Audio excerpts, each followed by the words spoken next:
So today I want to continue on the theme of warriors on the way, and I want to build mothers as particular kinds of warriors into the homily today. So I've chosen a reading where I interpret it as Jesus sending out his first band of light workers to be warriors on the way into the world. And it's Matthew's account of his sending out the first 12 disciples. He'd repeat that with another 72. And then finally at the ascension to the entire Jesus movement, he made them literally warriors on the way for the world. So here's Matthew's account. Jesus called his 12 disciples to him, and he gave them authority to drive out impure spirits and to heal every disease and illness. These 12 Jesus sent out with the following instructions. As you go, proclaim this message. The kingdom of heaven has come near. Heal the sick, raise the dead, cleanse those who have leprosy, drive out demons. Freely you have received, freely give. I am sending you out like sheep among wolves. Therefore, be as shrewd as snakes and as innocent as doves. Be on your guard. You will be handed over to the local councils to be flogged in the synagogues. On my account, you will be brought before governors and kings as witnesses to them and to the Gentiles. But when they arrest you, do not worry about what to say or how to say it. At that time, you will be given what to say. For it will not be you speaking, but the Spirit of your Father speaking through you. Brother will betray brother to death, and a father his child. Children will rebel against their parents and have them put to death. You will be hated by everyone because of me. But the one who stands firm to the end will be saved. When you are persecuted in one place, flee to another. So do not be afraid of them, for there is nothing concealed that will not be disclosed, or hidden that will not be made known. What I tell you in the dark, speak in the daylight. What is whispered in your ear, proclaim from the roofs. Do not be afraid of those who kill the body, but cannot kill the soul. Rather, be afraid of the one who can destroy both soul and body in hell. These are words inspired by God. So I had my first Warriors on the Way dream in July 17th, last year, 2022. And I spoke about it in a homily on the 30th of October in the same year. And very briefly, it was a dream in which I found myself in a Protestant church, listening to a young preacher giving a really, really powerful homily. And he was getting quite a bit of blowback from his audience. But I was really impressed with what he had to say. And so at the end of the service, I went around to the back of the church. And as he was coming out from the church, I went to congratulate him and tell him, I really, really appreciated your message. And I appreciated the courage you had to speak your truth. And then he said to him, I'm the spiritual director for a small group called, and for the life of me in the dream, I could not remember the phrase companions on the journey. So in the dream, I heard myself saying, I'm the spiritual director for a small group called Warriors on the Way. And thus was born the notion of, somehow making that the focus for the next phase of my own priestly ministry. So I shared that in a homily at the end of October last year. And a few months later, Lynn Cox, one of our members from Canada, she found an URL, which is warriorsontheway.com. And she bought it and she gifted it to me. And so I set up a small little group of people. I wanted to figure out what was the best way we could use this new kind of a website if we set up a website. And so Lynn and Amy Dillon down in Tasmania, and Lorraine Moore and Michael Choi and Karen Rubin, we got together to kind of figure out what is the best way we can utilize this kind of a new website. And then we had a meeting together, the bunch of us. And then Amy, Dillon and Lynn from Canada and from Tasmania spearheaded this movement, and they've been meeting since then to figure out how can we employ this for our world and for our time. In the meantime, Michael and I have been meeting with Roger Marsh. You've met Roger. Roger has given a few homilies on the community Sundays. Brilliant man. And he and Michael and I have been meeting once a month to discuss as well how to move, what we need to be doing in our times in our world. And we met last Thursday, I believe, and he talked about a new thing called the hollow movement. And it's based on David Bohm's work. David Bohm is a brilliant American physicist who talked about the implicate order and the explicit order, in other words, the unmanifest and the manifest.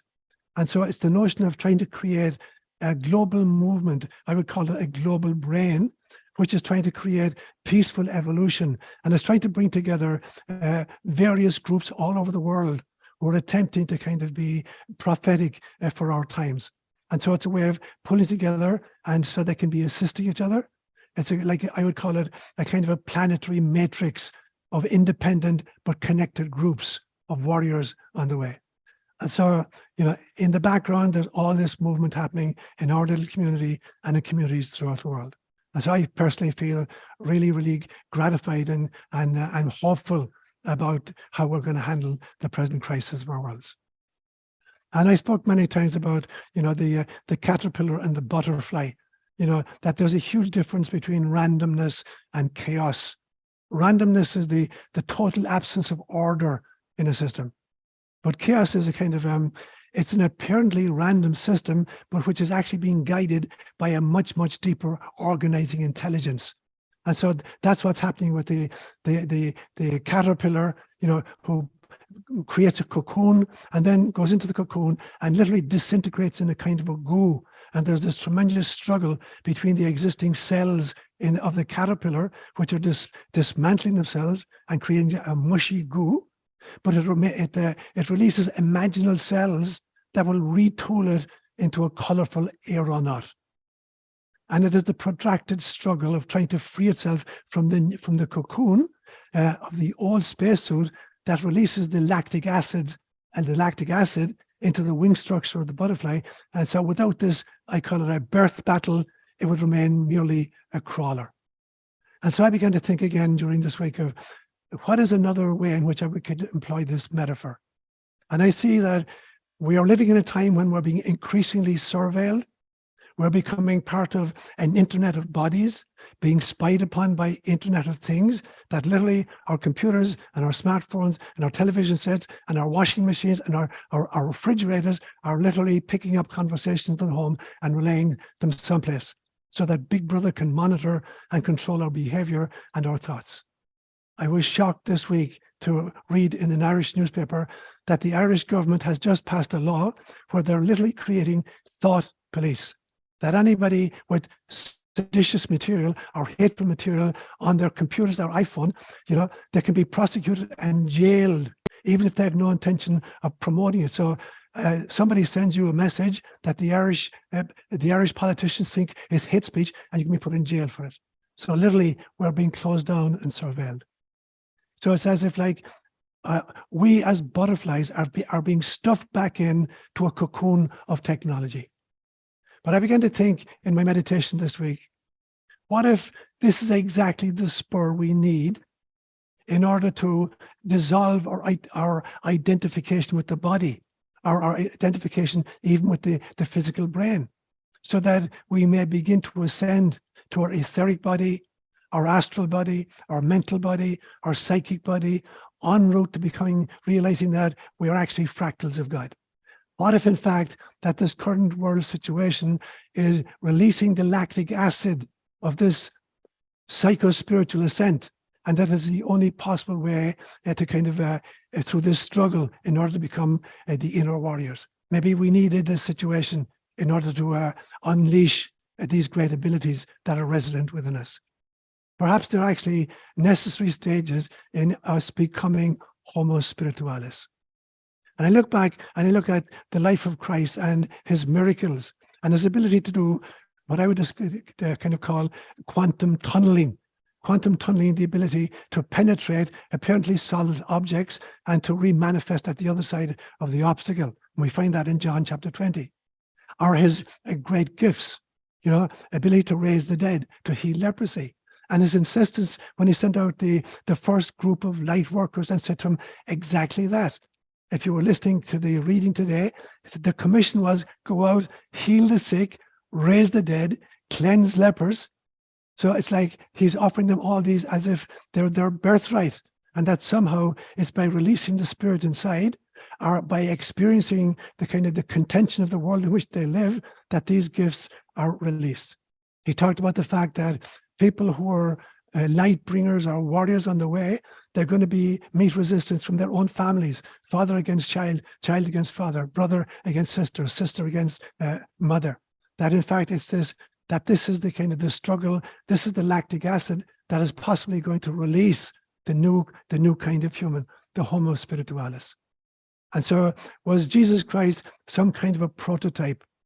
And when he sent out the first 12 and then the 72 and finally the Jesus movement on the day of his ascension, and he gave them the very same injunctions. Preach good news. And the good news is that we have a loving father, mother in heaven. We don't have some kind of a distant, demanding deity. And the good news is that we are children of God. And the good news is that he was a prototype of what we were meant to become. That these gifts that he was telling them, they're not this ludicrous claims, raise the dead, heal the crippled, give sight to the blind. These weren't ludicrous statements. This is what he expected them to do, and it's seemingly what they actually managed to do. So what if Jesus was the prototype of what Sri Aurobindo would call the Superman, or what the Gnostic Gospels would refer to as the truly human being? So I want to examine for a few minutes then, what would it look like if we took that seriously, if we realize that that's who we actually are in potentia, and how do we translate that from potential to actuality? So I want to look at elements of this struggle for the next few minutes, and I'm going to draw on examples from my own experience in life. I did a 23andMe test about a few years ago to discover that I am 96% Celt and 4% Neanderthal. And of course, as a Celt, I've been fascinated by the history of the Celts, not just in Ireland, but in continental Europe as well. And what I discovered very quickly was that in Celtic Europe, you know, the Roman legions regularly got their asses whooped by the fearless Celts. But the Romans always won the wars. And I believe they won the wars for the following reasons. The first one is that every Celtic warrior was a law unto himself, taking orders from nobody. The Romans, on the other hand, had organized their armies into a pyramid of power with a centralization of control. And later on, a lot of different organizations would realize that these are the two key features of conquest. And so you got big organizations, everything from the Roman Catholic Church to modern American businesses who learn very, very well that in order to take control of the masses, an elite group need to opt those twin strategies. And that is, you know, by the pyramidization of power and the centralization of control. So I could see that this was a model, you know, of the warrior that didn't work in the past. I also, in my 14 years in Kenya, working with the Kalenjin people, one of these groups that I lived with for a while was a group called the Nandi. And the Nandi were a huge headache for the British colonialists, whose typical modus operandi was to either bribe or threaten the chief so as to control the entire tribe. And so when the British came into a place, they would identify very quickly who the chief was, and they would attempt to bribe him or else threaten him, so that where the chief went, the whole tribe would follow. The problem for the Brits was that the Nandi didn't have either chiefs or priests. And so when the Nandi were going to a battle, or they were going on a cattle raid, or they were going to organize some kind of religious ceremony, they would appoint a leader or a priest for the day or for the occasion. And when the battle was finished, or the cattle raid was completed, or the religious ceremony was finished, that the leader priest would immediately revert to lay status or just be an ordinary citizen. And the British had big, big problems with them. There was a famous event called, the British were trying to run a railway all the way from Mombasa on the Indian Ocean, right across Kenya to Lake Kisumu, what used to be called then Lake Victoria. And it was called the Lunatic Express, because it had to go down an escarpment, had to drop down 5,000 feet as part of the track. So it was dubbed the Lunatic Express. But when it got to the land of the Nandi, as the rails were going through the land of the Nandi tore up the iron rails and they made earrings out of them. I kid you not. They chopped up little pieces and they made earrings out of this. Now, of course, ultimately, the British succeeded using, you guessed it, pyramidization of power and centralization of command. And therefore, modern warriors on the way need to use a very different kind of a strategy. There needs to be a different kind of a balance there. So if you studied shamanic cultures, you know that in the typical indigenous tribe, there were four very important kinds of ministry. There was the seer, the teacher, the healer, and the warrior. And they were symbolic, actually, of the four stages of child development: lying down, sitting up, standing up, and walking. And so you had the seer, the teacher, the healer, and the warrior.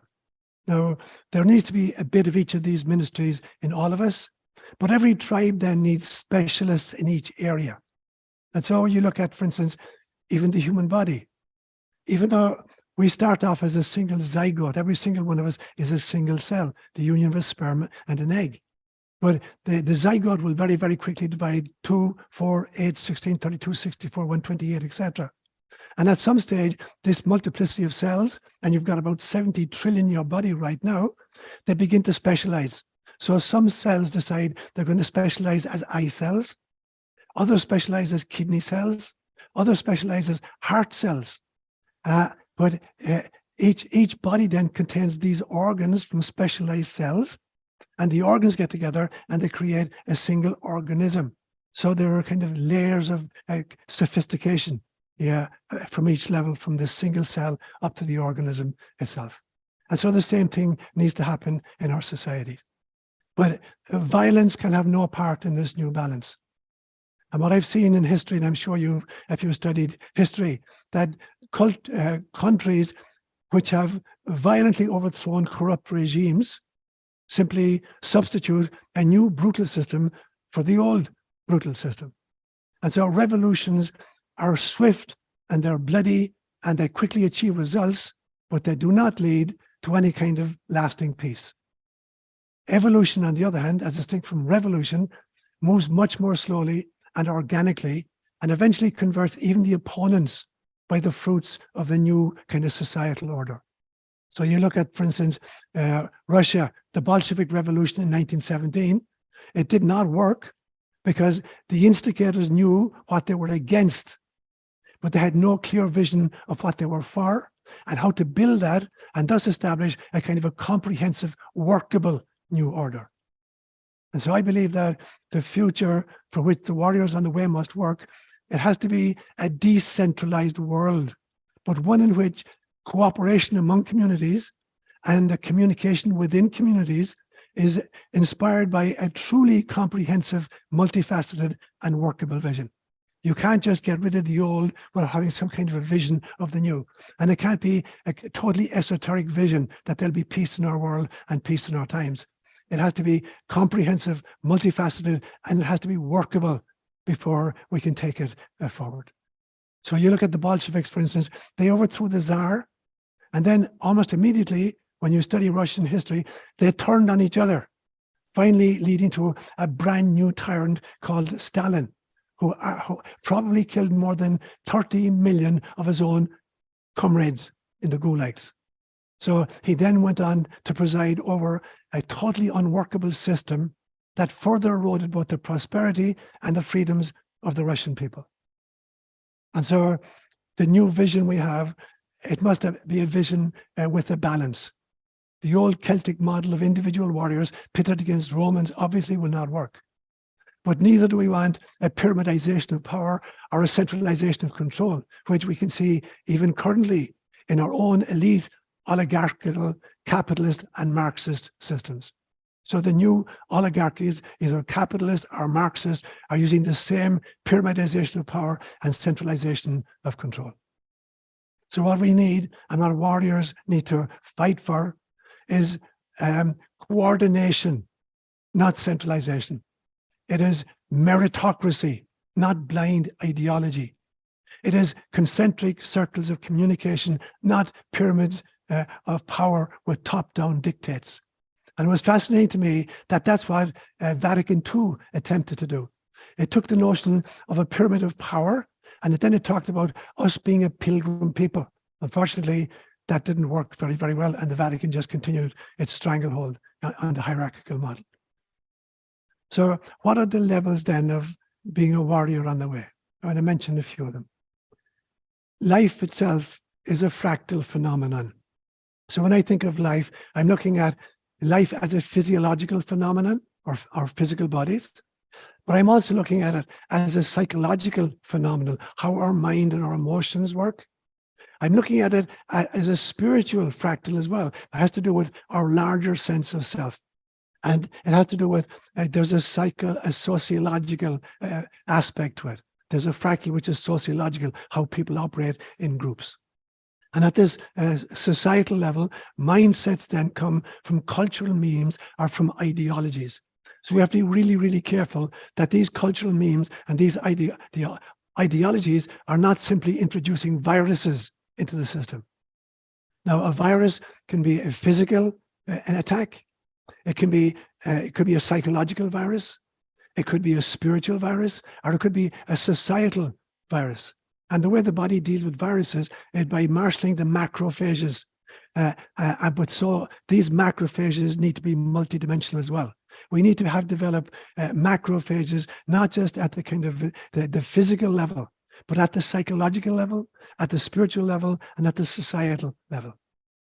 And the function then of a macrophage or a warrior, there's three functions. It is to recognize, to alert others, and to neutralize.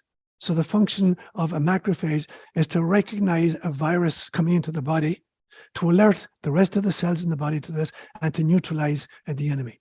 And I told you the story about in Africa watching the giraffes, these 18-foot tall creatures who love the acacia trees. And the acacia trees are very, very high, and their foliage is very, very high up. So only the giraffe can access it. With the acacia trees, they send out pheromones. But it takes about 15 minutes to marshal the pheromones, this noxious odor that drives the giraffe away from the tree. But by the time they've marshaled it, the giraffe has done a whole bunch of damage. But what they do is they spread it, the pheromones spread on the wind, it carries it downwind. So any other acacia trees downwind are alerted before the giraffe arrives. And when the giraffe arrives, the giraffe won't go near them. So it's about recognizing the danger, alerting others, and then neutralizing the attack. And this is exactly, I believe, what the function of the warriors is.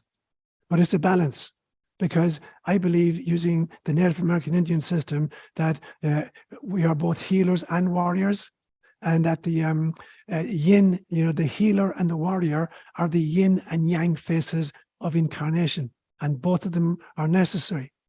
When we only have warriors, we see that over time, when there's only warriors, it leads to violence. Like somebody said one time, if all you have is a hammer, everything begins to look like a nail. You try to hammer it down. But if there are only healers, it leads to apathy. It's an attempt to try to treat cancer by giving somebody cookies and milk. It's not going to work. They may feel really, really good while they're eating the cookies and drinking the milk, but it's not going to get rid of the cancer. And so you can't have warriors only, or you can't have healers only.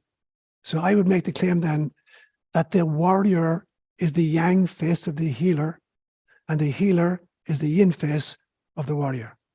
You can't have one without the other at any level, either physiologically, psychologically, spiritually, or societally.